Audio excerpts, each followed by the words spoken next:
Hello, everyone, and welcome into another edition of the GSMC College Football Podcast brought to you by the GSMC Sports Network. I'm your host, as always, Tommy Brzee. It is Friday, October 25th around here, and we have a great show for you today. I want to start going into all of the storylines as we head into Week 9 because there are quite a few of them and some really, really good ones. So I want to break them down for you guys today. Then we'll get into a little talk around the players and the coaches that are under the most pressure as we head into Week 9. Quite a few all around the country, including Eli Drinkwitz. Maybe could have the biggest moment in his coaching career this upcoming weekend. Then we'll get into a little bit of a Week 9 whip around. We had 2 games already this week that have been absolutely incredible, and a number of other ones that I want to make sure I have on y'all's radar. A little bit under the radar, but definitely worth your time, no doubt about that. Then we'll get into a little talk around my best bets for the upcoming weekend. Definitely some ones that are a little bit out there. I think one of the bigger ones is Cincinnati. I think might just keep it close against Colorado, but we'll get into that in that segment. And then we'll do a little bit of a headline wrap-up and injury update for all of this upcoming weekend. Obviously, some of the biggest news is Grayson McCall retiring from football. Definitely we'll break that down at the end of this show. But before we jump in, I do want to remind you all we get tons of questions and comments throughout the show. And the best way for you all to get your question on the screen, we can have a fun back and forth here, is to use that super chat. The bottom of the Sports Network chat, you can click on that $sign, add a question, comment you'd like, and that'll pop up on the screen. We can have a fun back and forth here. Definitely want this to be as interactive as possible, and the best way to do that is to use that super chat feature. So definitely utilize that. Also, GSMCpodcast.net is up and running if you'd rather use that. But let's go ahead and jump into this because I feel like there are quite a few really kind of fun storylines as we head into this upcoming weekend. And one of the bigger ones is these undefeated teams and them possibly going down for this weekend because there are quite a few sketchy spots, and we'll start with that Navy game. This is the obvious one. With Notre Dame coming into town, them going up to MetLife to play this game, it is going to be a really interesting game for Navy. It's obviously one that losing would not be all that surprising. I think I picked Notre Dame to win. I think a lot of people will pick Notre Dame to win, but would bring an end to a remarkable season for Navy, at least in terms of the CFP. Still plenty of things that they're playing for, and maybe even if they lose this game and win out, they're still that CFP team. Who knows? But at the end of the day, it would end their undefeated season, and I feel like that's rather likely as you look deeper and deeper into that game, but who knows? Maybe Navy can shock the world on Saturday. And then you do have Indiana. I think they walk into a matchup against Washington that is just the slightest bit sketchy. You know, you come in without your starting quarterback against a team that has coming off a terrible, terrible performance against Iowa, but also had that bye, had a little bit of time to figure themselves out, and is still a very capable team that absolutely could go into Bloomington and get that big win with game day in town. So it would be a crazy, crazy game and definitely would bring it to an end that incredible season that Indiana's been having.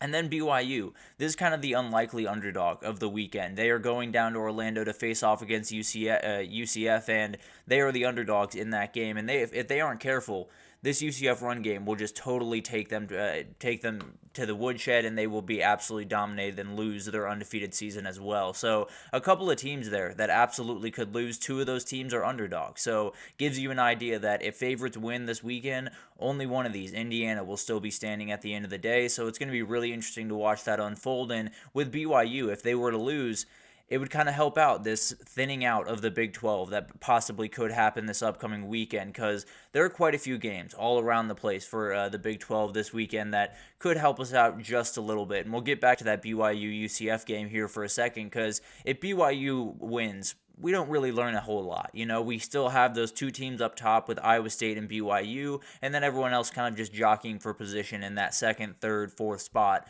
But then, if BYU were to lose, you would have Iowa State sitting atop alone, then you would have BYU kind of joining the mess at one loss. But the Cincinnati-Colorado game is going to give us an answer. It's going to knock someone out of the race for this conference, whether that's Cincinnati or Colorado. It's going to be their 2nd loss in conference. That will likely do them in. If I had to imagine, this is a conference that has so many people at 1 loss right now. I think it's going to be really hard to get in with 2 losses, especially with Colorado having a loss to Kansas State already and a couple of different things there. So I think that one definitely going to knock someone out this upcoming weekend. And then you got Texas Tech TCU. This is one where it's very possible with that TCU wins this game and Texas Tech, a team that 2 weeks ago was sitting at the top of the conference, is effectively out of the conference race on Saturday. So definitely something to watch there. Really, what it comes down to is if the favorites win these games, we have a lot of answers. BYU would drop down a peg, either Cincinnati or Colorado.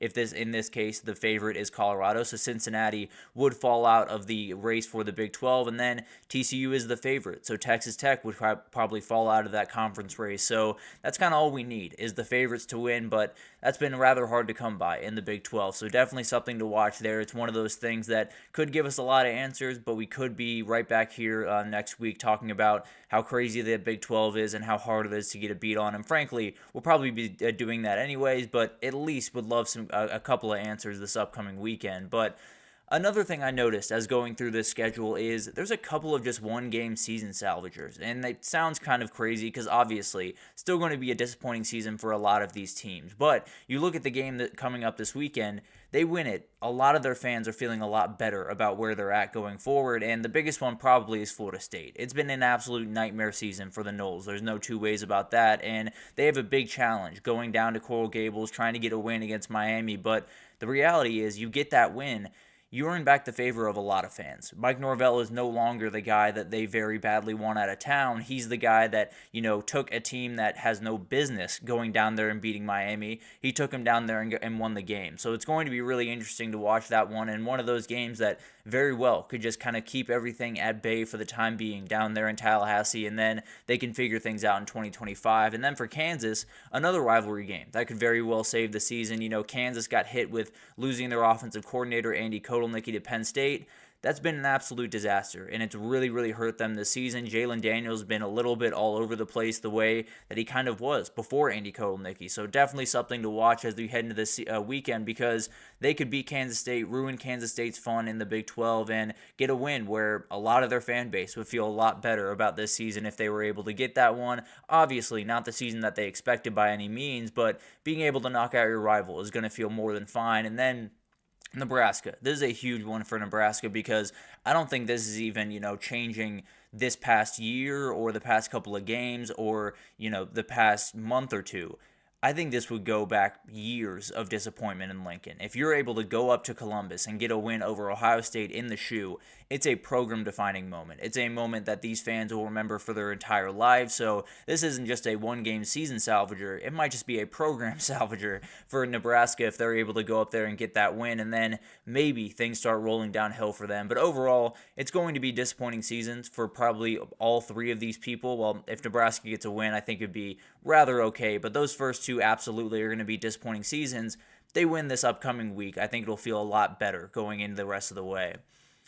And then we have a kind of sad one here where we could see the end of a lot of very fun stories of this past year, and Vandy's probably at the top of the list. They're staring down a huge one against Texas, and plenty of people are picking them to win that game. If they do, then the Diego Pavia ride continues, and I absolutely would love to be on it. But at the end of the day, they are 19-point underdogs. Texas is coming in with a little bit of chip on their shoulder after that last week against Georgia. It's going to be a tough battle, no doubt about that. I do think Vanderbilt probably loses that game, and this incredible story of Diego Pavia and the Commodores kind of comes to an end. An 8-4 season would still be absolutely incredible for this program and would set them off on an incredible path going forward, but at the end of the day, for 2024, would end that improbable CFP run that was, I think, in the back of all of our heads for Vanderbilt. And then we got Illinois, another team heading to Oregon this upcoming weekend. A really, really tough game, no doubt about that. That's why they're 21-point underdogs. But at the end of the day, if they're somehow able to go out there and get a win, a lot of things change. I tend to believe they're not going to be able to do that. So we probably see the end of this incredible run by Illinois and Luke Altmaier. I do think they built something that is going to be sustainable over the next couple of years, so I don't think they're going anywhere in any respect, but I do think for this year in particular, they're probably out of the Big Ten as well as the CFP race. And then finally, UNLV. They became one of the stories of college football after Week 3 when Matthew Sluka left midseason. Haj Malik Williams took over, has played incredible football after that, and they got Boise Boise State coming to town. If they lose that game, they're effectively out of the G5 race for the CFP, and a lot of these incredible stories that we've heard out of UNLV, we've heard out of Las Vegas, will come to an end. But still, really, really fun team, and if they win this weekend, then the sky's the limit for them, and everything can happen for that program. So I think it's going to be an incredible weekend. But another thing I noticed is we're overlooking some rivalries around this schedule, because we got Kansas State, one where Kansas has struggled mightily this year, no doubt about that. Really, in all of these, one or both of the teams have struggled enough to make it not quite the marquee matchup that it probably deserves to be. But this Kansas State game, I definitely circled as one that was going to be huge for the Big 12 title race. It's only huge for one of those teams. Kansas State has to get that win, and if they don't, then things get a little bit sketchy. And then you got Michigan State, going to be an incredible matchup, one of those games that you always love, always has a little bit of juice on either side. Neither of these teams are necessarily to the level that you would like them to be for this game to be as important as it could be. And then the big time one is Florida State Miami. I thought this was going to be a game that frankly decided the ACC in a number of ways, but Florida State has been the disappointment of the year, and it's kind of led to a little bit of a disappointing matchup in Coral Gables this upcoming weekend. But as we know with that game, it can get crazy anytime. And then we got an incredible one at the end of the Saturday with Texas A&M LSU. A little bit of an unlikely SEC supremacy face-off, because these two teams coming into the year were not pegged as the teams that were going to be here at this point by any means. We knew that this game was going to be important. I think we all thought it was probably going to be important for a CFP spot, not for possibly an SEC title spot. So definitely something to watch here. I think for LSU, if you get that win, you might just be able to pencil them into the playoff. They do have a big game against Alabama coming up on their home turf, but at the end of the day, they will be favored in that game, and I think a lot of people would like them in that game. And then for A&M, kind of can do the same thing. They are in a really, really good spot, and with the schedule they have coming forward, even if they lose to Texas at the end of the year, an 11-1 schedule would very well get you into the CFP. It might just get you into Atlanta, which would be absolutely incredible for this program in their first year under head coach of Mike Elko. But overall, I think you look around this weekend, there are storylines all over the place, and there's some kind of interesting ones. Cannot wait to see how these undefeateds fare. Cannot wait to see if some of these great stories that we've loved, Vanderbilt, UNLV, a lot of these awesome ones do come to a little bit of an end. But at the end of the day, I think we are going to get some answers this upcoming weekend. But let's take our first break here, and when we come back, we're going to talk about the players and the coaches under the most pressure as we head into this upcoming weekend. I think Quinn Ewers might actually take the cake in this one, although he's not playing the marquee matchup, coming off a game where he very badly needs to put that behind him and play really, really good football. But we'll break all of them down right after this. I feel like I'm losing my mind. Is everybody in the world blind? Please, Lord, give me a sign, a sign. I feel like I'm losing my mind. Is everybody in the world blind? Please, Lord, give me a sign, a sign. I wanna be the greatest. Everybody on the fake shit. I look around and feel like everybody is the fakest. I make this every day and I'm impatient, hoping one day I blow up from the basement. Statement, the top is so vacant. I don't hear shit that I think is amazing. Waiting for my day when I'm playing sold out shows for 1,000 faces. Hey, give me that crown. Get in my way and to be put down. It ain't your place, all this my town. If I want that shit, then I'll get it right now. I'm losing it, the noose it fits. I'm losing shit, a stupid myth. You choose to live or choose to dip. You choose to fight or lose your grip and lose a gift. Oh. I feel like I'm losing my mind. Is everybody in the world blind?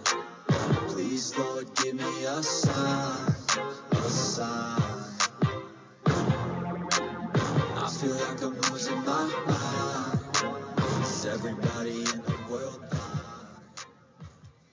Alrighty, welcome back everyone. We just talked about some of the big time storylines as we head into this upcoming weekend. Could we get a couple of answers in the Big 12? Could a couple of these undefeateds go down? Definitely very possible in this upcoming weekend, but as we know in 2024, don't take anything for granted. But let's get into a couple of these let's get into a couple of these players and coaches that are under the most pressure as we head into this upcoming weekend, because there are quite a few. And one of the ones that I want to start with is maybe one that you're not expecting to start this list, but Quinn Ewers has got to play better football. He knows that last week was not nearly what he needs to be playing for them to be able to win a national title, and there's quite a few people, and whether it's the Texas fan base or outside the Texas fan base, that are wondering, is he a guy that can lead you to a national title? And frankly, I'm kind of wondering the same thing. I think it's still a little bit up in the air. That being said, he has a moment this weekend to prove a lot of people wrong. He has a ranked matchup against Vanderbilt on the road, not necessarily an elite team in Vanderbilt, but still a very dangerous team, as we have seen. They do have the 97th ranked pass defense in the country, and their O-line cannot be nearly as bad as it was a week ago. I have to assume the Texas O-line is going to be really, really good this upcoming weekend, and they should be able to get Quinn Ewers back on track. They should be able to get him where he needs to be, and he should be able to put up some pretty gaudy numbers in this game if he's all the way there mentally. And I think that was one of the bigger things on Saturday. They got to him pretty quickly, and he never really recovered. He played better football in the second half once he got to kind of collect himself and everything, but there's not enough time in this season, in a lot of these games, for him to have to reset himself a number of times this season. He's going to have to come out slinging and make Texas fans feel like he is the guy that can lead them to a national title, or there's going to be a lot of questions around that quarterback room going forward. And then you got Jalen Milroe, another quarterback that did not play, maybe played one of the worst games that I've seen him play last week against Tennessee. And to me, he's in one of the toughest spots in the entire country. He's playing for Alabama as quarterback, so that already puts you in a pretty tough spot. But to me, he's obviously injured. To a lot of people, he is obviously at least a little bit hobbled. He's also going to at times literally need to carry this offense. For large portions of the game, he's going to have to be the rushing threat on this offense because these running backs just aren't doing enough. And I hope to see more from them this upcoming weekend, but at the end of the day, they've kind of been who they are. I believe Jamarian Miller and Justice Haynes have only combined for over 70 yards once in SEC play this entire year, and maybe they haven't even done it once, honestly. But at the end of the day, it's going to be Jalen Milroe carrying the weight of pretty much the entirety of Alabama football's fan base on his shoulders the rest of the way. So can he deliver is going to be a huge question. And frankly, if he somehow runs the table and he somehow gets it all together and they go 10-2 and make the playoff, he should absolutely be a number one pick in the, I don't want to say number one overall, a first-round pick in the NFL draft, because it would be a remarkable feat on a guy that I don't think is 100% right now. But he's one of the most talented players in the country. He's in a spot where it's going to be tough to handle all the outside noise and to handle all the craziness, but he's more than capable of pulling this team out of whatever they're in and getting them a huge win this weekend, and then they'll move forward. But to do that, they got to go through Eli Drinkwitz. And Eli Drinkwitz is someone that this could very well be his career moment. This could be the moment that defines him for a number of years coming forward, because I don't care if it's Alabama from 2000. Well, I kind of care if it's Alabama from 2007. I don't care if Alabama's lost 2 games this year. I don't care if they're not playing the greatest football. Going into Bryant-Denny and getting a win is very, very tough to do. Georgia proved that to you earlier this year. So it's one of those things that, regardless of what team you're facing on the other side, as long as you see that script day and as long as you were in that Bryant-Denny Stadium on Nick Saban Field, you get that win. It's a program changer. It is a career changer. And frankly, his name's been brought up just a little bit around that Florida job. Not saying this is an audition, but saying a win would help quite a bit there. I'm just being honest. But at the end of the day, it's going to be really, really interesting to see how he handles this. We'll talk about some of the injury troubles they've had. It's going to be an uphill battle for him to deal with it. But the reality is he's got to get his guys ready. It's going to be as much about motivation as it is about anything in this game, because going in there and being fearless is 90% of the battle when you go play in a place like Bryant-Denny, and it's his job to figure out a way to make sure those guys are not afraid and they go in there with their hair on fire and just flying around the field. Then we got Dan Lanning. This is a very kind of interesting one because he is playing an Illinois team that they are stronger, that they are faster, that they are more talented than.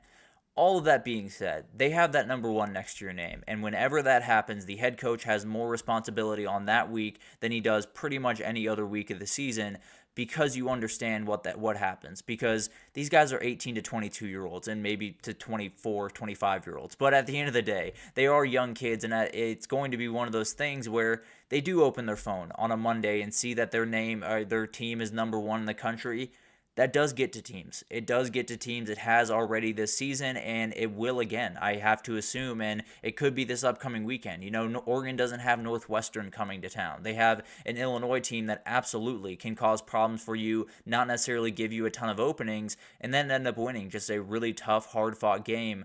It's going to be really interesting, and Dan Lanning learned how to deal with this from Nick Saban, from Kirby Smart. Can he lock his guys in, and can they not get caught up with what that number says next to their name on Saturday? Because that is a battle in this sport, no doubt about that. Then you got Al Golden, the defensive coordinator for Notre Dame. He's going to have his hands full, and I think he knows that. He knows that once he took this job, really, he knew that this was going to be a very, very tough thing to deal with, and he probably started preparing pretty much that night, if I had to imagine, for this game in particular, because the approach has to be fully dialed in, the focus has to be outright elite, and the execution needs to be near perfect, because you start missing tackles, this thing can get weird in a hurry, and Navy can put up quite a few points. So you're going to have to be very, very careful, and the biggest thing that I've seen a lot of teams get in trouble with the triple option, in fact, a couple of years, or multiple years ago, probably a decade ago at this point, when Georgia would face off against Georgia Tech when Paul Johnson was there. There was a lot of, we're just better athletes, we're going to fly around, make all the plays in the world. Sometimes that got them into trouble, and that's why a much less talented Georgia Tech team was able to beat Georgia a couple of times in 2014 and 2016. They cannot do that if you're Notre Dame. You have to be very, very careful about the way that you attack this offense, because they will beat you in a number of different ways. If you overcommit, if you just fly to the ball without even thinking, they are going to be able to beat you. So you have to be very careful, very calculated, and if you can't be, it's going to be a nightmare day for your team. I can almost promise you that, because this Navy team can cause problems in a hurry for pretty much anyone that they face. But another guy to watch is Brian Kelly, and this is a huge one for me because he silenced a lot of the noise around him. He made a lot of people feel a lot better about what LSU was this year when they beat Ole Miss, now that they beat Arkansas. You got to feel really good about where you're at if you're an LSU fan. He is a great coach, and he's got a moment this upcoming weekend where he just badly needs to deliver. This needs to be a moment where his program, where he takes that next step and they become one of those teams that is no longer, here for 1 year and then gone the next, or hanging around 9-3 just waiting, hoping for a spot to open up in the SEC championship or the CFP.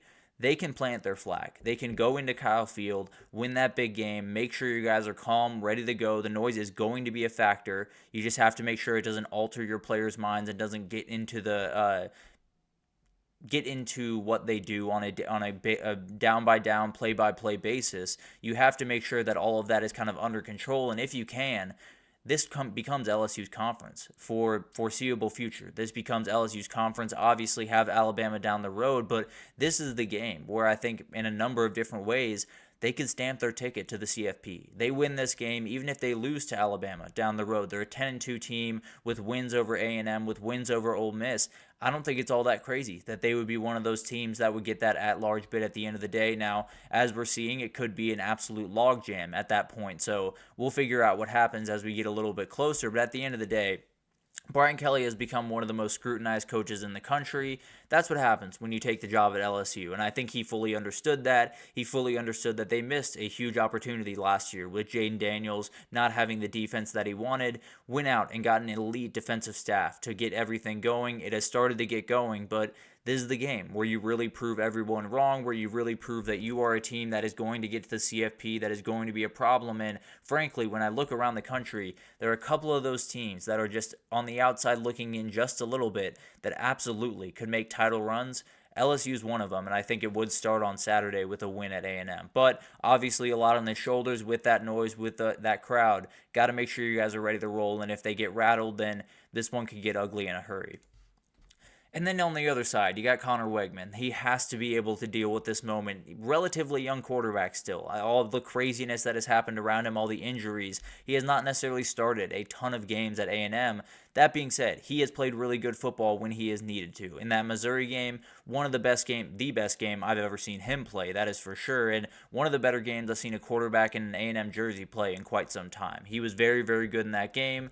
He came a little bit back down to earth in that Mississippi State game, and they have to be very, very careful this upcoming weekend because Blake Baker's going to come after him. I can absolutely promise you that. There is not going to be many downs where Connor Wegman is not having to deal with some type of weird blitz, some type of weird coverage. He's going to have to keep his wits about him because this defense attacks you in so many different ways. In fact, Blake Baker literally had his guys lined up in a straight line behind the offensive line, and they just attacked from all different angles. You're going to have to be ready for some weird stuff. That's the reality of Blake Baker's defense, and a quarterback that doesn't have all the experience in the world. It's a lot about the confidence, getting that thing going early on, getting those quick passes, hitting your open receivers, hitting the guy that you feel the most confident in, probably Noah Thomas, whether it's Jade Walker or whoever, finding that person that you feel the most comfortable with early, and then you can continue on the rest of the way. But every quarterback has these big time moments. Every quarterback has these moments where they turn in from a good player that college football crazies know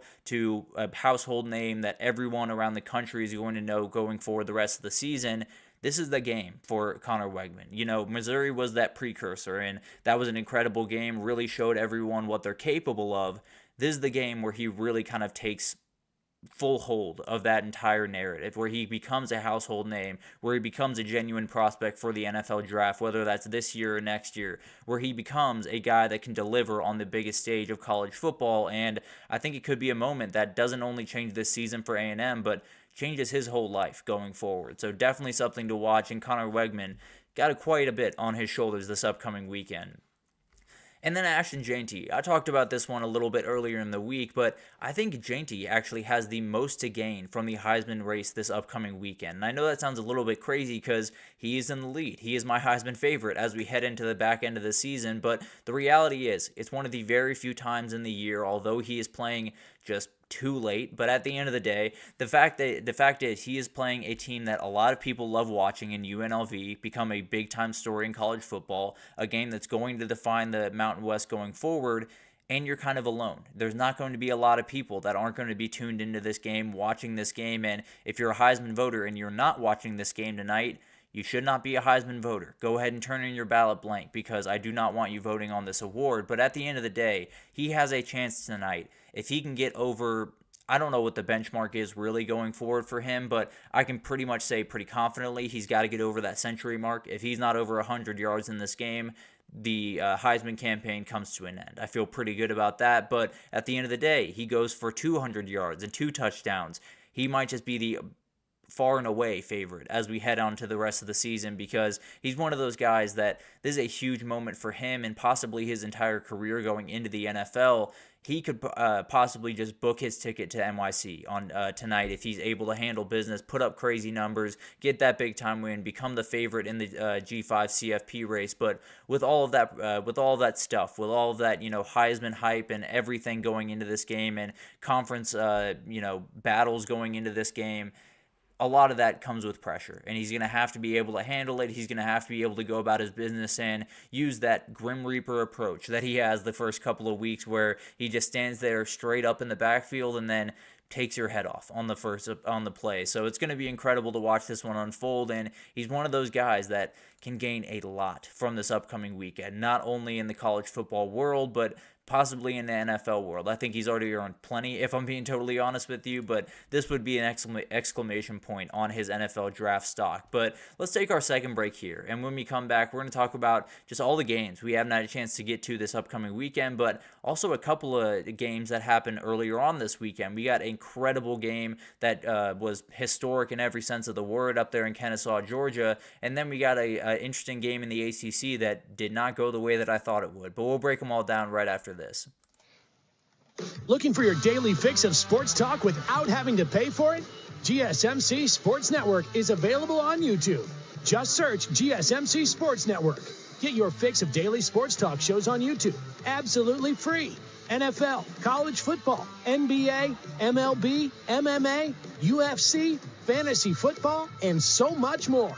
GSMC Sports Network has shows running all day long, with new sports shows starting every 2 hours. Just like on your favorite cable sports channel, except GSMC Sports Network is absolutely free. Just search GSMC Sports Network on YouTube to catch one of your new favorite shows, like the GSMC College Football Podcast, Chip Shot Football Podcast, Hoops and Heels Women's Sports Podcast, GSMC Basketball Podcast, and so many more. Check it out for yourself. GSMC Sports Network, now available on YouTube absolutely free. Search GSMC Sports Network on YouTube right now. Alrighty, welcome back everyone. We just talked about the players and the coaches that are under the most pressure as we head into this week. There are quite a few of them all around the country. I think Quinn Ewers definitely has to deliver for Texas to feel a lot better about where they are going forward, because that was quite the issue last weekend, no doubt about that. But let's get into a couple of talks around some of the games we just hadn't had a chance to get to, and a couple of the games that happened this early on this week, and there were some really good ones. And we'll start with this Liberty-Kennesaw State game. What a Wednesday game that we got. It was absolutely incredible to watch this one unfold, and it was a historic program for the team that is only about 40 minutes from me up the road. So incredible to watch this program get their first FBS win. A huge shout out to Brian Bohannon. He has been 72-36, 3 Big South titles, made the FCS playoffs 4 times, and now got a chance to take his team up to the FBS level this year. Gets their first win over an FBS team in the history of this program, which isn't that far. They started in 2015, and he has been the guy ever since they took over. Incredible moment for him. You could see it on his face after the game. It was really special. It was what college football is absolutely about, and absolutely incredible to watch that one unfold. On the side of the players, Davis Bryson played a great game, 16 for 20, 189, 1 touchdown, and one of those touchdowns, or that touchdown, came in a huge 41-yard touchdown to Christian Moss. Some really talented players over there at Kennesaw State, getting a little bit of that runoff from, all of the other teams in Georgia. Georgia State, Georgia Southern, some players leave there. They find their way down to Kennesaw State, and they play some really good football. A very, very talented team, and one of those teams that, although it hasn't been the greatest year in the world, this is one that makes you feel a lot better. 25.5-point underdogs coming into this game.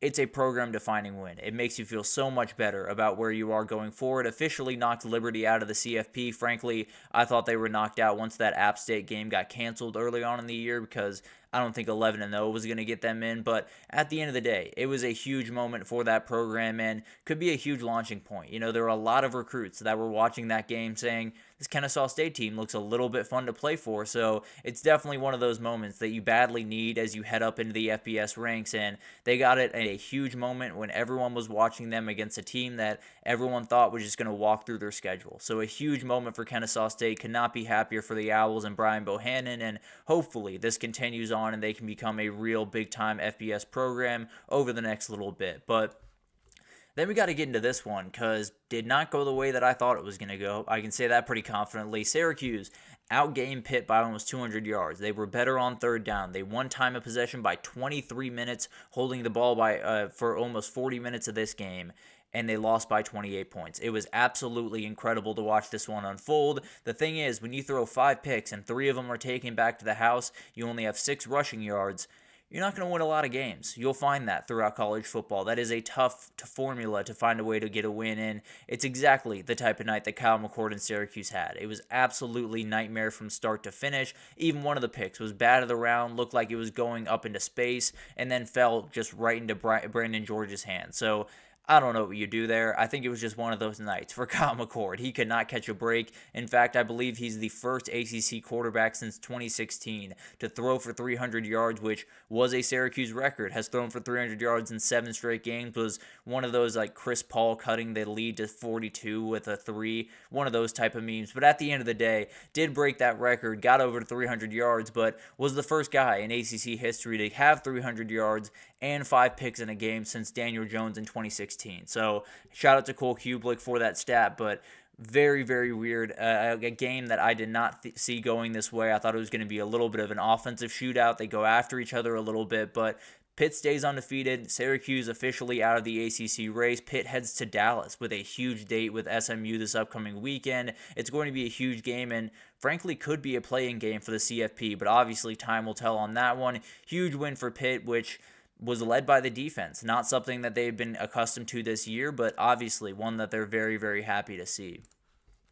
Then getting into the Saturday games, Maryland-Minnesota is a very, very interesting game in my eyes because it's 2 teams that were a big part of burying USC's season and causing quite a bit of trouble down there in Southern California. But overall, Maryland was able to do it in kind of dramatic fashion, coming back in the last second, while Minnesota also kind of did it in dramatic fashion, to be totally fair, only winning by 3 points at home. But this Maryland defense has been just terrible giving up the pass. 288 yards per game through the air. Maybe this is Max Brosner's big game. Maybe it's the moment that he really kind of stamps himself in Minnesota, I don't want to say history, but on this year for Minnesota, and really proves a point, does incredible things. Now, on the other side, for Maryland, they love to throw the ball. Almost 60% of the time, they are going to throw the football, and the problem is they're throwing into the teeth of a top 5 defense or pass defense in the entire country for Minnesota. So I don't think the openings are going to be there. Give me Minnesota, and we'll talk about that actually a little bit later on Best Bet. So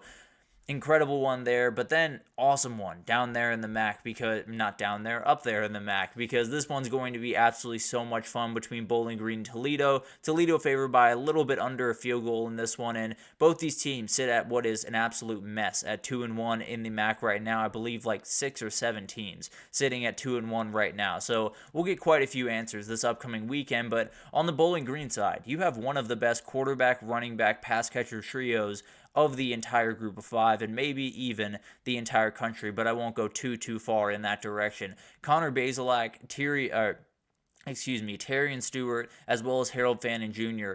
are capable of doming pretty much anyone in the entire country, and is really, really good, and one of those offenses that is just so hard to get a beat on. So that's what Toledo's going to have to deal with. And then for Toledo, they have a special pair of wide receivers in Jerwan Newton and Junior Vandross. These guys are making play after play. They combined for 1,000 yards on this year, and they only have about 1,500 passing yards. So they are a lot of that offense, no doubt about that. They are now catching passes for John Allen Richter after he took over for Tucker Gleason when he went down with the injury in the Buffalo loss. So definitely something to watch there.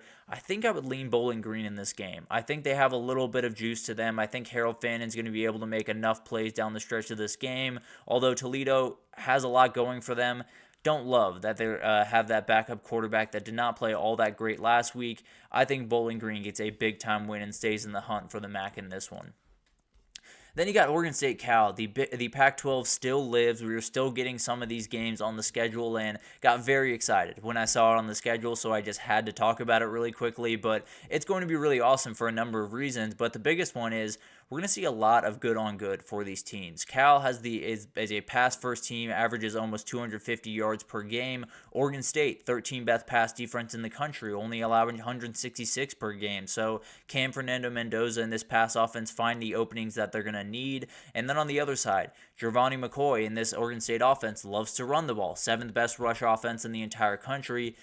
Cal only gives up a little bit over 100 yards per game. So who's going to win out in that? It's going to be incredible to watch the good-on-good. I will take Cal in this one just by a hair. Them being at home makes me feel a little bit better, but maybe Oregon State can slow this one down, get the run game going with Giovanni McCoy, and get him going in. That's a really, really tough guy to stop once he gets rolling downhill. And then we got the game that we talked about a little bit earlier, a little bit of an overshadowed rivalry here, because this is one of those games that pretty much every single year you feel like you're always locked in on regardless of what the slate is. This one kind of snuck under the cracks for this upcoming weekend. Obviously not for the people up in Michigan, but at the end of the day, I do think this is going to be a really interesting game, and it's going to be fascinating to watch this one unfold. Aiden Childs kind of had his moment in the second half of last week's game against Iowa, leading them to a 32-20 lead. He's a very, very talented player.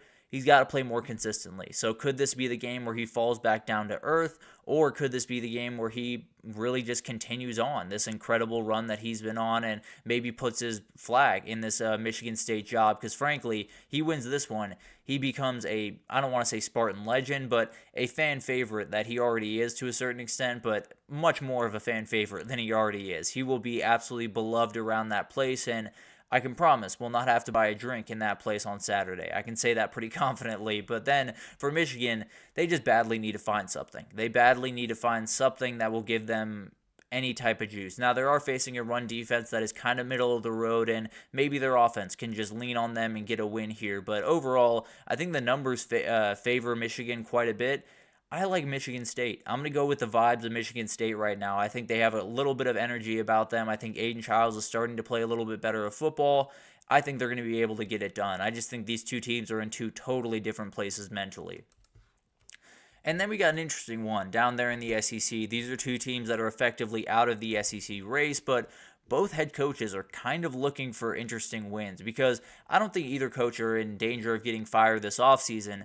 I do think they're in danger of going into 2025 with a very, very tight leash. And I think that's something to watch as we head into the rest of this, because Auburn and Kentucky just badly need as many wins as they can possibly get. I think both the Kentucky run and pass defense have been absolutely incredible. The thing about Auburn is they've been good about moving the ball. I believe I saw a stat earlier that they are one of the very few teams that averages 6.5 yards per play on offense and only allows less than 5 yards on defense.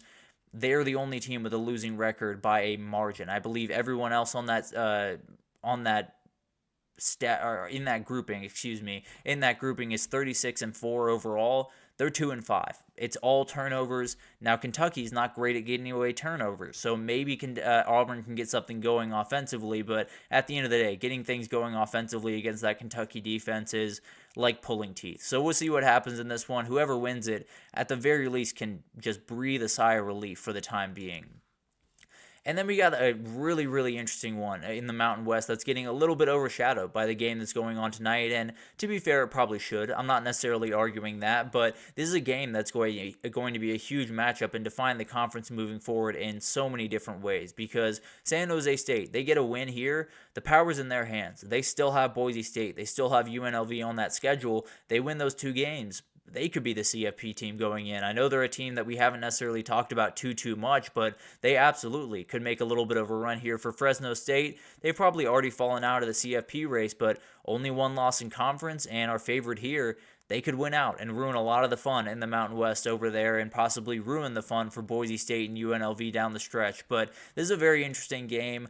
I want to lean San Jose State just to add a little bit of chaos into that Mountain West. I want to lean San Jose State here. I think Fresno State might get it done, but I'll go with San Jose State just for the time being, just for the chaos aspect of it. I will go with the Trojans, but it's going to be so much fun to watch that one unfold, and really all over the place this weekend. You know, you have those marquee matchups, and those are going to be incredible. I'm definitely going to be fully tuned into those, but there's so many really, really fun games all around the country, so many fun players like Harold Fannin. If you have not watched him up at Bowling Green yet, do yourself a favor. He is so much fun to watch, an absolutely dominating guy, and in my opinion, the very best tight end in the entire country. So incredible games all over the place. But let's take our third break here, and when we come back, we got to talk about my best bets as we head into this weekend. With a clean 500 last week, so still above 500 on the year, but going to be an incredible weekend this upcoming weekend. I've found a couple of bets that I like, so I'll break them down right after this.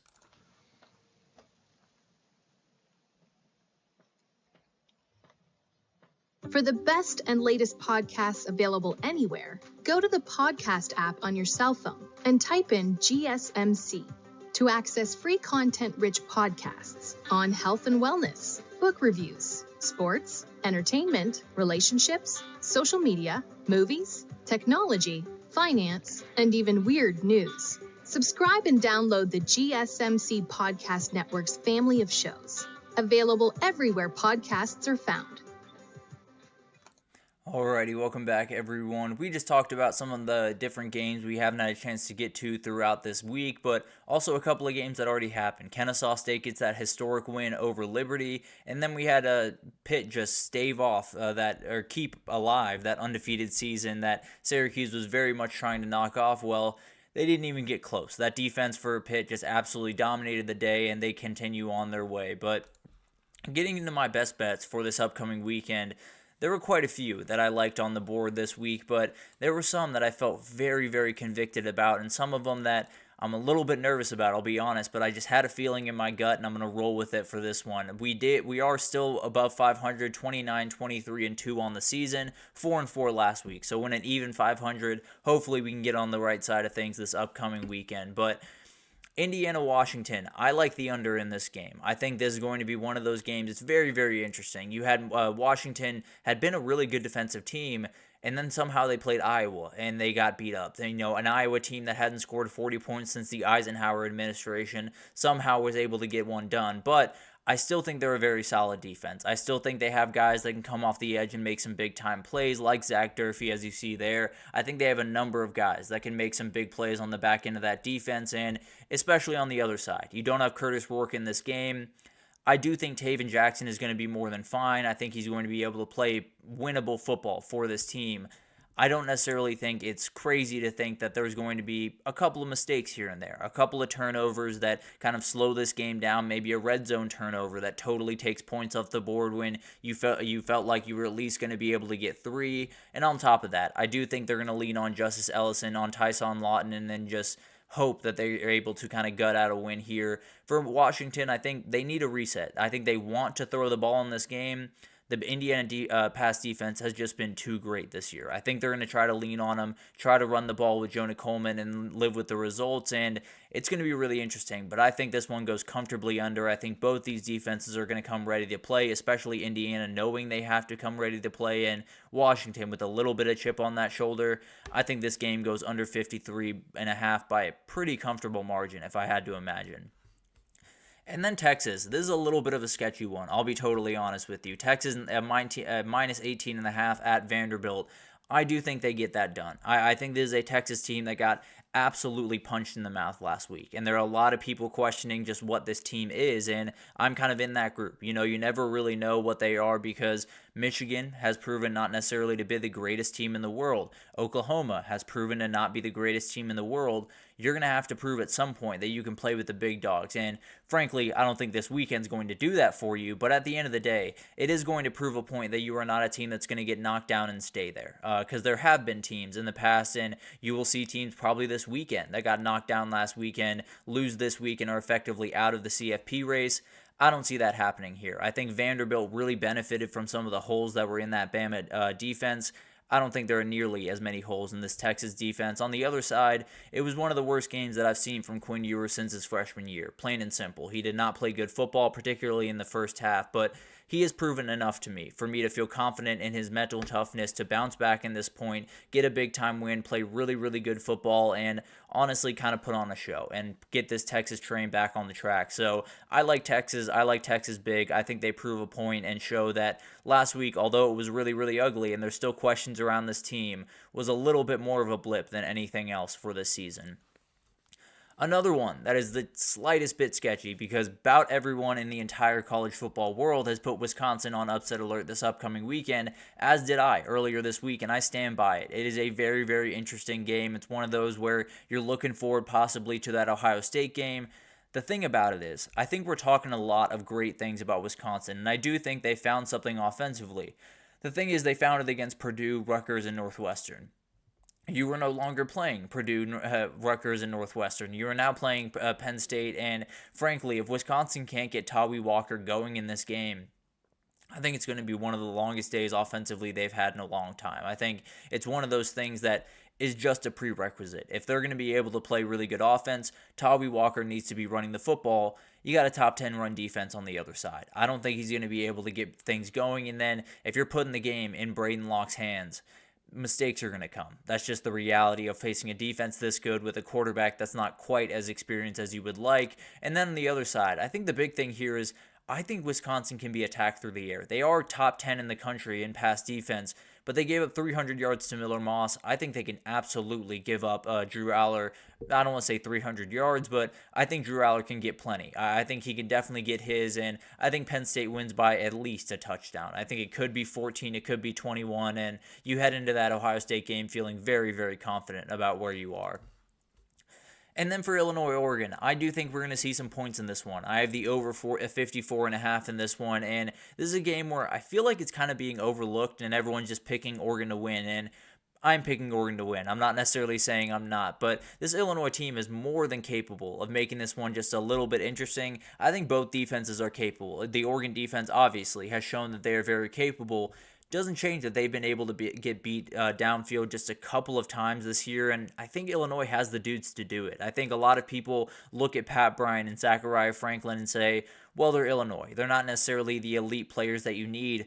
I think Pat Bryant could play on Oregon. He's a very, very good player, an NFL receiver, and one of those guys that I think he's going to go up and get a couple of these big-time plays throughout this game. And then on the other side, Oregon at this point offensively, I think they could score 30, 35 points a game just the rest of the way. They're an absolute monster to deal with, and if they can get that deep ball going the way they have the last couple of weeks, it's going to be a nightmare to deal with. So I do think this game has quite a few points. I don't think Illinois is going to be able to win this one, but I think they're going to be able to make enough plays through the air to Pat Bryant, to Zachariah Franklin, and just at least keep this one respectable. I think Oregon wins pretty comfortably, but at the end of the day, I do think there's quite a few points here, and we hit that over 54 and a half for sure. Then we got another game that I went in the upset alert. In fact, I kind of went to the upset alert quite a bit in this segment, which makes me feel a little bit nervous. But at the end of the day, Tulane minus 8.5 at North Texas is a very, very interesting one because North Texas can score. They can do just about everything they wanted to do, especially in the pass game. They are, I think, top 5 in the country in the pass game this year, maybe even number 2. The thing is, North Texas can't stop Molasses and Winter right now. They can't do anything defensively. They are going to be able to be run all over in this game. And I think the biggest thing is Tulane has a rushing offense that is going up against the 100th ranked rush defense in the country. They are absolutely elite at that running back position. It could just be Tulane just slows this game down a little bit, absolutely grinds it out, ends up winning by 14 points. It's not the prettiest thing in the world, but they ended up just running the ball. They took care of business, handled everything that they needed to handle, and continue moving on. And I think North Texas, even one pick in this game, could totally bury you. So I am going to go Tulane in this one. I feel pretty confident that they're going to be able to cover that 8, although that's one of those sketchy numbers out there. I am going to go with Tulane to be able to handle it. They are forcing quite a few turnovers, almost 2.2 per game. So I think they're going to be able to get one, and this thing just changes on a dime, if I'm being honest. And then we got Arkansas, Mississippi State, yet another game that I put in my upset alert, but at least I'm not picking anyone in this game. I do think there's going to be a really strange one in Stark Vegas. It's going to be one of those games where you're kind of in a weird spot with both these teams. They're out of the SEC race, which we likely expected them to be, but they also have some pretty electric quarterbacks that have had some great moments throughout this year, and they have some defenses that can get got throughout this year. So Arkansas, obviously the better defense of the bunch, coming off a tough loss to LSU, but at the end of the day, the Mississippi offense has been really, really good at being able to just find the holes in defenses. It hasn't been necessarily all that pretty, hasn't been necessarily super consistent or putting up crazy numbers every single game. It has been enough. You know, you score on the road 31 points against UGA, you come back home, score 24 against A&M. That's going to be plenty in this game, and it's going to be able to put you in a position to possibly win it. And frankly, you're not facing Georgia. You're not facing A&M. You're facing a defense that is much more attackable than those two defenses. So I wouldn't necessarily be overly worried. I think it's one of those games where Taylon Green puts on quite a show against a Mississippi State defense that frankly can't stop much of anything right now. So I think it's going to be a really, really fun one to watch. And I think it's just one of those games where neither of these defenses are going to be able to handle the dual threat nature of these two quarterbacks. And then Minnesota, I love them in this game. We broke it down a little bit earlier, but Minnesota -4 against Maryland. I think this Maryland team got a little bit of an overcorrection after that comeback win over USC. I think a lot of people thought, you know, this is the launching off point. They're going to carry all of that over to Minnesota. Thing about Minnesota is they are very, very good at just punching you in the teeth and kind of bringing you back down to earth, whether that's in the run game or finding some of these receivers over the middle of the field, whatever it is. They're very, very good at you come into their stadium, you're immediately playing their football. That's just the way that things go. And I think for this Maryland, the defensive approach, you can do just about anything you want to. It plays perfectly into what Minnesota does defensively. If you want to throw the ball, cool. Minnesota has a top 5 pass defense in the entire country. For Minnesota on offense, Max Brosmer, he's more than capable of pushing the ball downfield. Maryland can't stop anything through the air. So it's one of those games where I think that just the line is just wrong. I think Minnesota is going to be able to win this one. I think they win it rather comfortably, and I think Maryland's one of those teams that got a huge win last weekend. That's probably where the magic comes to an end. And then this is the one that I'm probably the most worried about. I'll be honest. Cincinnati, I do have +5 against Colorado. This one just feels wrong. Betting against Colorado right now in general just feels wrong because of how well that they are playing.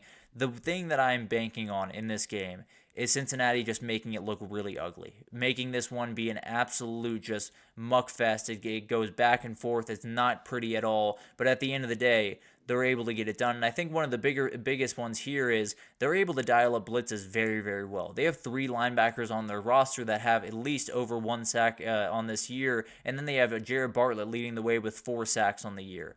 they're going to be able to create havoc up front, and not just from that 4 defensive linemen. From those linebackers coming off the edge, coming up the middle, it's going to be really hard for Shedeur Sanders to really get a good rhythm in this game. I think this one could just get a little bit ugly. And then this defense has been solid at getting takeaways, but when you have Deontay Corleone up front, you got no run game to worry about. He's going to be able to eat them for dinner on the offensive line, and I think he's going to be able to stop that run pretty effectively, which means they can sit back in coverage and just tackle. That's really all you have to do in this game. Play a little bit of bend, don't break against that Colorado offense, and then in the red zone, just be able to make those couple of stops. So I like Cincinnati in this game. I don't necessarily love them to win the game. I think it's going to be really close, though, and I think Cincinnati has plenty in the tank to make this one at least a little bit interesting and a little bit gross for Colorado. If Colorado is able to win, a 20-17 game or something really ugly like that, a ton of respect from me, no doubt about that, because it's one of those games where you get down into the mud. Could be where Colorado kind of struggles, but they've proven quite a bit this upcoming season, and they're going to have to prove, or this season in general, they proved quite a bit, and they're going to have to prove quite a bit this upcoming weekend. But we'll break it all down after on Monday, of course. But let's take our last break here. And when we come back, we just got a couple of headline updates, a couple of injury updates that I want to get on y'all's radar. And one of the bigger ones is Grayson McCall retiring from football. We'll break it down and how incredible his career was right after this, so stick with us.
Alrighty, welcome back everyone. We just talked about my best bets as we head into this weekend. Definitely some that are a little bit sketchy. I'm kind of going with my gut just a little bit more this upcoming weekend, and if it goes poorly, then I will go all the way away from my gut next weekend. But at the end of the day, let's get into a couple of just weekend wrap-up stuff. A couple of headlines I want to get on y'all's radar, and then a couple of injury updates from all around the games this upcoming weekend.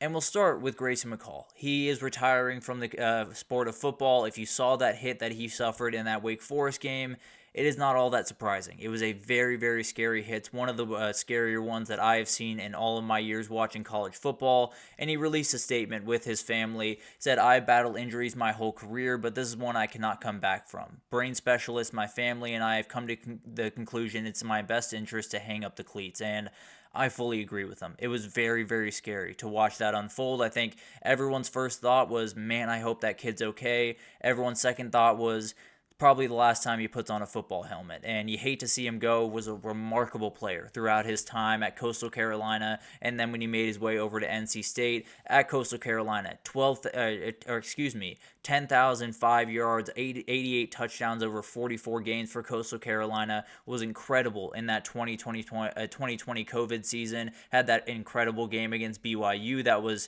felt like a high school game the way that it was scheduled, but he was absolutely incredible to watch. Didn't necessarily have the year that he wanted at NC State by any means, but was still a big-time part of that team, I'm sure, from a leadership perspective, and now he heads on to his next chapter, and it sounds like the next chapter is going to be coaching, whatever capacity that looks like in, I don't know, but a very special player, a career that I think a lot of us will remember for quite some time, and we'll be telling our kids in 20 years, saying, this Grayson McCall kid, you're going to want to watch a couple of those tapes because it was really fun to watch this kid play, especially at Coastal Carolina. It was it was a special thing to watch. So his next step into coaching, I hope he does incredible amounts of success. He's a very, very smart football player, so I have very little doubts that he's going to be very successful and he will be in that industry for a very long time. But obviously, you hate it whenever a career like this especially has to get cut a little bit short, but obviously in the best interest for him and his family, and now he gets to move forward to his next chapter, and I think he's going to be incredibly successful in that. Absolutely love to see him sticking around college football, and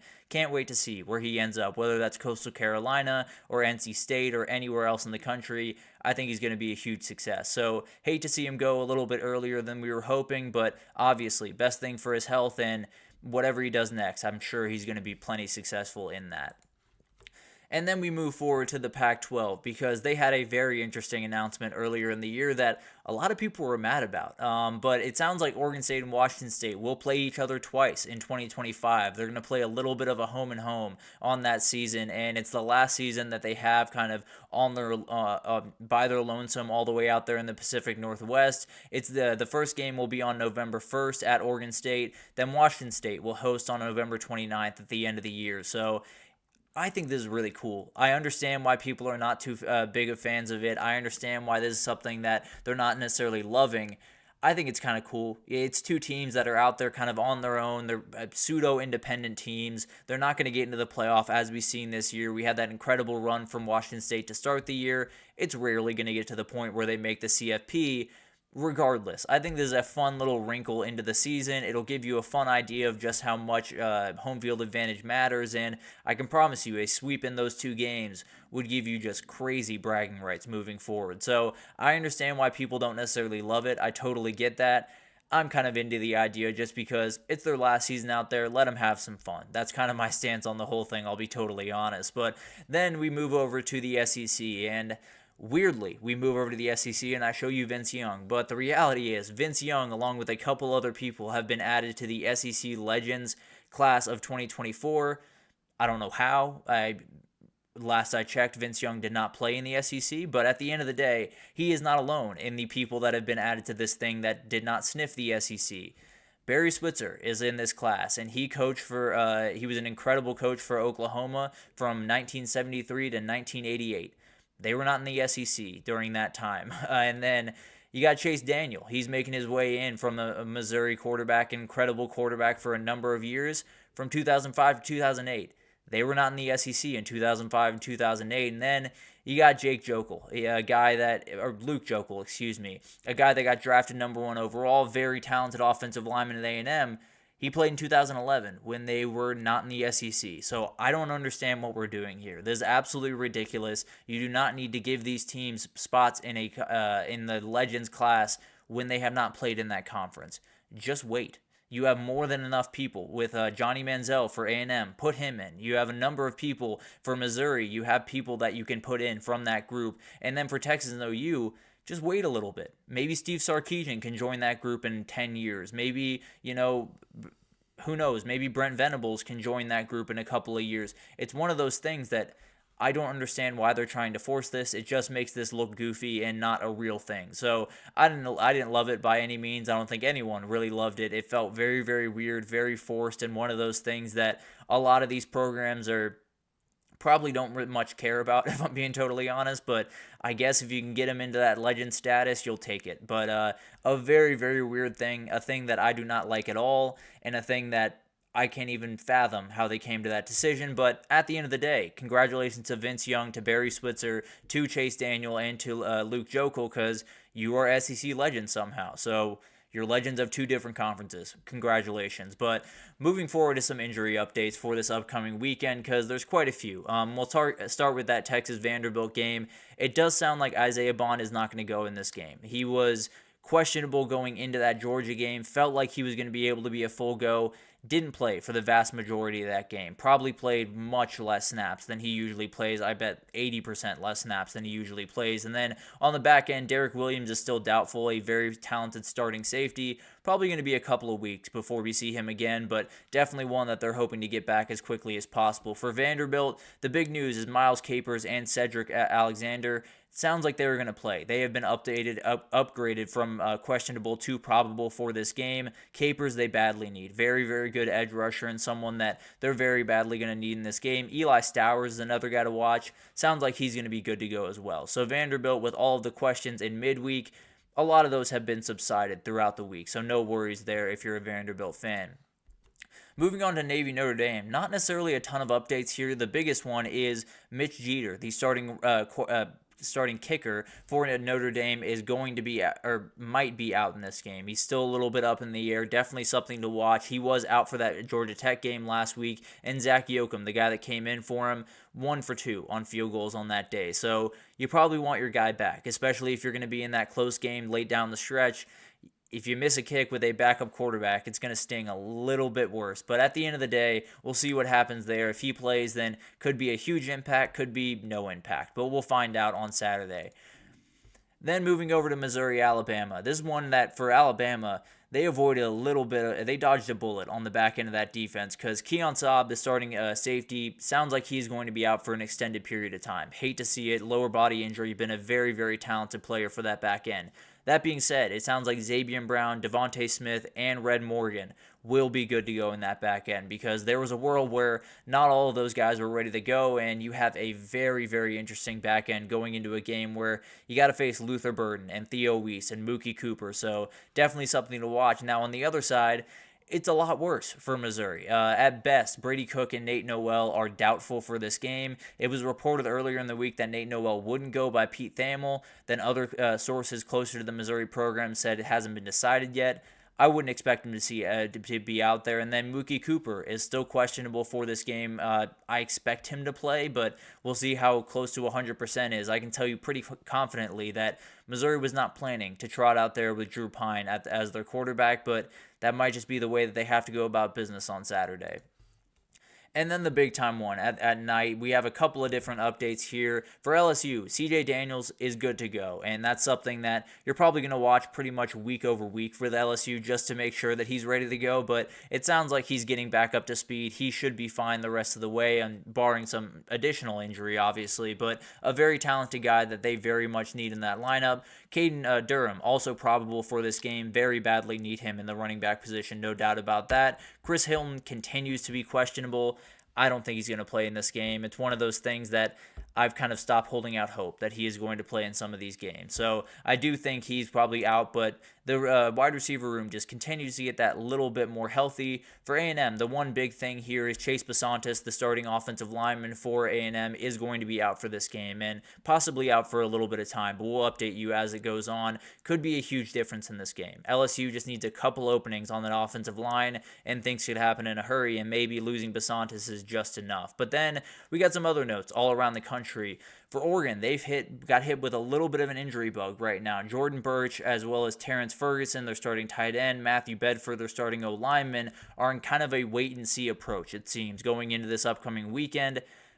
I'd be a little bit surprised if they play, I'll be honest. I think Oregon feels good enough about where they are in this game and where they can be going into this game that I don't think they're going to play, but obviously will come down to what happens on Saturday. We will see there, and definitely could be a difference in this game. I just tend to believe that Oregon can get it done even without these guys.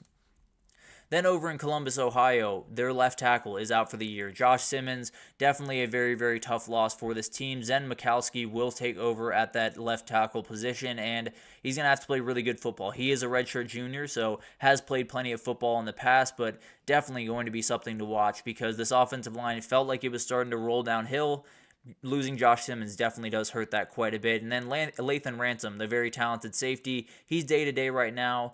I'd be surprised if he played this weekend just because of the opponent, but who knows? At the end of the day, he very well could be out there, and he's one of those guys that you're going to have to pretty much drag off the field if you don't want him to play. But on the other side, for Nebraska, Ramir Johnson will be out for this game. A huge blow for a team that very badly needs to slow things down. Gabe Irving's going to have a lot on his table this upcoming weekend, and it does sound like Deshaun Singleton and Nash Hutmacher will be ready to go, which is absolutely huge for that defense. They badly need, especially Hutmacher, a very, very talented player on the interior of that defensive line. You badly need him in this game. So a couple of good news, one really bad news for Nebraska on this front.